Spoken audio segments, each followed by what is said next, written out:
नाही सध्या हा जो काही अपघात आता झाला अहमदपूरच्या हायवेवर आणि सगळे पेशंट इथं सिव्हिलला ॲडमिट झालेले आहेत. प्राथमिक माहितीमध्ये 38 पेशंट इथं ॲडमिट झालेले आहेत आणि त्याच्यापैकी कुणाची जीवितहानी झाली नाही ते सुदैव आहे.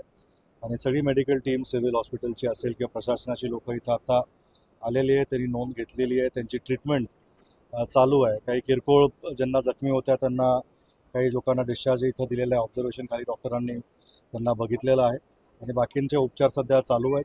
काही क्रिटिकल किंवा सिरियस पेशंट आहे त्यांच्यावर उपचार सध्या चालू आहे. जास्त माहिती आपले वैद्यकीय विभागाचे डॉक्टर आपल्याला देऊ शकतील. आमची शासनाने प्रशासनाकडे हीच विनंती आहे की ह्यांचा सगळ्या उपचाराचा खर्च शासनाने द्यावा आणि येणाऱ्या काळामध्ये यांना जे काही मदत लागेल शासनाने आणि त्यांच्या मेडिकल टीमनं त्याच्यानंतरही फॉलोअप ट्रीटमेंटचा काही विषय असेल तर सगळ्या त्या रुग्णांना शासनाची मदत वेळोवेळी आपापल्या भागात पोहोचावी अशी आम्ही विनंती प्रशासनालाही केलेली आहे आणि सिव्हिल डॉक्टरांनी या सगळ्या टीमलाही केली. अतिशय तत्परतेनं त्यांनी इथं काम केलं आहे, त्यामुळं कोणाची जीवितहानी झाली नाही.